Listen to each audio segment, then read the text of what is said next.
नमस्कार दोस्तों, स्वागत है आपका हमारे चैनल पर। आज हम एक बेहद महत्वपूर्ण और गहन विषय पर बात करेंगे, इस्लामिज्म। इस वीडियो में हम इस्लामिज्म का परिचय, इसका इतिहास, इसके विचारधारा और आज के समय में इसका महत्व समझेंगे। तो चलिए शुरू करते हैं। इस्लामिज्म का आरंभ कहाँ से हुआ? इस्लामिज्म की शुरुआत का इतिहास 19वीं और 20वीं सदी में पाया जाता है, जब इस्लामी समाज में सुधार और पुनर्जीवन की मांग उठी। कुछ प्रमुख व्यक्ति जिन्होंने इस्लामिज्म की नींव रखी, उनमें हसन अल-बन्ना और सैयद कुतुब जैसे नाम शामिल हैं। इनके प्रयासों ने मुस्लिम ब्रदरहुड और जमात-ए-इस्लामी जैसी संस्थाओं का निर्माण किया। इस्लाम और इस्लामिज्म में अंतर है।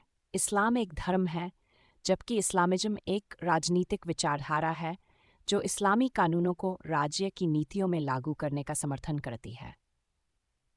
इस्लामिज्म का मुख्य उद्देश्य है शरिया कानून को स्थापित करना और समाज को इस्लामी नियमों के अनुसार संचालित करना।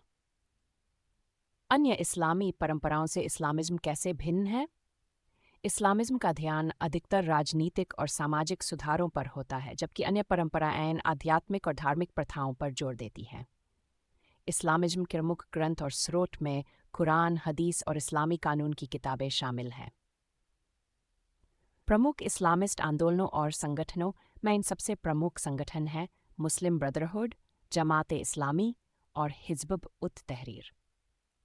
दोस्तों, अब हम कुछ प्रमुख इस्लामिस्ट आंदोलनों और संगठनों के बारे में जानेंगे जिन्होंने इस्लामिज्म की विचारधारा को आगे बढ़ाया है। मुस्लिम ब्रदरहुड। सबसे पहले मुस्लिम ब्रदरहुड का परिचय।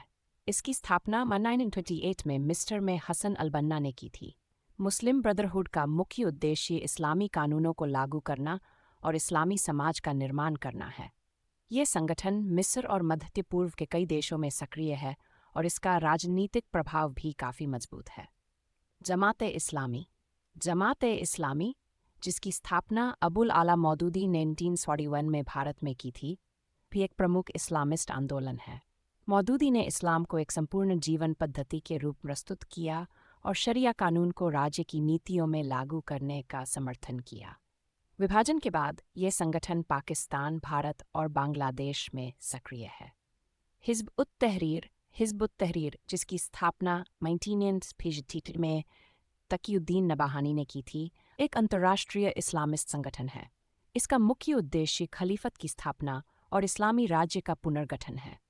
ये संगठन गैर हिंसक तरीकों से राजनीतिक बदलाव की वकालत करता है, लेकिन इसके विचार काफ़ी कट्टरपंथी माने जाते हैं। इसके अलावा हम कुछ अन्य प्रमुख संगठनों का भी जिक्र करेंगे, जैसे कि अल-कायदा, तालिबान और ISIS, इस्लामिक स्टेट। ये संगठन इस्लामिज्म के अतिवादी स्वरूप का प्रतिनिधित्व करते हैं और अपने उद्देश्यों को प्राप्त करने के लिए हिंसात्मक तरीकों का इस्तेमाल करते हैं। इन संगठनों ने न केवल अपने अपने देशों में बल्कि वैश्विक स्तर पर भी महत्वपूर्ण प्रभाव डाला है। उदाहरण के लिए, मुस्लिम ब्रदरहुड ने मिस्र की राजनीति में गहरा प्रभाव डाला है, जबकि जमात-ए-इस्लामी ने पाकिस्तान की राजनीति और समाज पर महत्वपूर्ण प्रभाव डाला है। इन संगठनों की गतिविधियों में शैक्षिक संस्थान स्थापित करना, सामाजिक सेवाएं प्रदान करना और राजनीतिक पार्टियों के रूप में चुनावों में भाग लेना शामिल है। वे अक्सर अपने उद्देश्यों को प्राप्त करने के लिए जन समर्थन हासिल करने की कोशिश करते हैं। हालांकि इन संगठनों के कई विवादास्पद पहलू भी हैं। उनके उद्देश्यों और तरीकों पर कई देशों में प्रतिबंध लगाए गए हैं।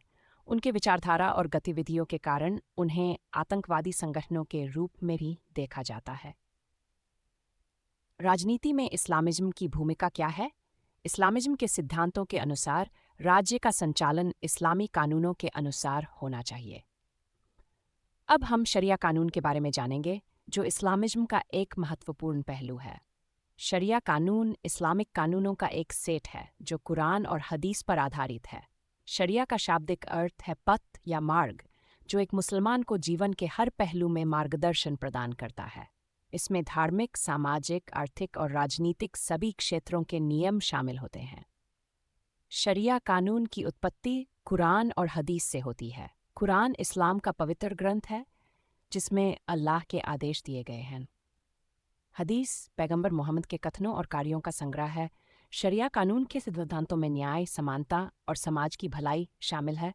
ये कानून इस्लामी न्याय प्रणाली का आधार है और इसमें अपराध, विवाह, तलाक, विरासत और अन्य व्यक्तिगत मामलों के नियम शामिल होते हैं। शरिया कानून का पालन अलग-अलग इस्लामी देशों में अलग-अलग तरीकों से होता है। कुछ देशों में ये कानून केवल व्यक्तिगत और पारिवारिक मामलों में लागू होता है, जबकि अन्य देशों में इसे पूरी तरह से राज्य की न्याय प्रणाली में लागू किया जाता है। उदाहरण के लिए सऊदी अरब और ईरान में शरिया कानून का व्यापक रूप से पालन किया जाता है, जबकि तुर्की और इंडोनेशिया में ये केवल सीमित क्षेत्रों में लागू होता है। शरिया कानून और आधुनिकता के बीच संबंध काफ़ी जटिल है। कई विद्वान और सुधारवादी इस्लामी विचारक शरिया कानून को आधुनिक समय के अनुरूप डालने की वकालत करते हैं। उनका मानना है कि शरिया कानून को लचीला और गतिशील बनाना चाहिए ताकि ये बदलते समय के साथ तालमेल बिठा सके। शरिया कानून को लेकर कई विवाद है, खासकर मानवाधिकारों और लैंगिक समानता के मुद्दों पर। कई आलोचक मानते हैं कि शरिया कानून की कुछ प्रथाएं आधुनिक मानवाधिकार मानकों के विपरीत हैं। वैश्विक स्तर पर शरिया कानून का प्रभाव और इसे लागू करने के प्रयास कई विवादों और संघर्षों का कारण बने हैं। कई इस्लामिक देश इस कानून को लागू करने की दिशा में प्रयासरत हैं, जबकि अन्य देश और अंतर्राष्ट्रीय समुदाय इसकी आलोचना करते हैं। चलो कुछ उदाहरण और केस स्टडीज पर नजर डालते हैं। सऊदी अरब में शरिया कानून का पूर्ण रूप से पालन होता है और वहाँ की न्याय प्रणाली पूरी तरह से इस्लामी कानूनों पर आधारित है। ईरान में 979 की इस्लामी क्रांति के बाद शरिया कानून को व्यापक रूप से लागू किया गया। इंडोनेशिया एक लोकतांत्रिक देश है, लेकिन कुछ प्रांतों में शरिया कानून लागू किया गया है। इस प्रकार आज हमने इस्लामिज्म का परिचय, उसका इतिहास, विचारधारा, प्रमुख आंदोलनों और आधुनिक दुनिया में उसकी भूमिका पर चर्चा की। आने वाले समय में इस्लामिज्म का भविष्य क्या हो सकता है, ये देखना महत्वपूर्ण होगा कि विभिन्न समाज और देश इस्लामिज्म को कैसे अपनाते या अस्वीकार करते हैं। इस वीडियो को देखने के लिए धन्यवाद। अगर आपके कोई सवाल या सुझाव हैं तो कृपया कमेंट करें। हमारे चैनल को सब्सक्राइब करें और इस वीडियो को लाइक और शेयर करना न भूलें।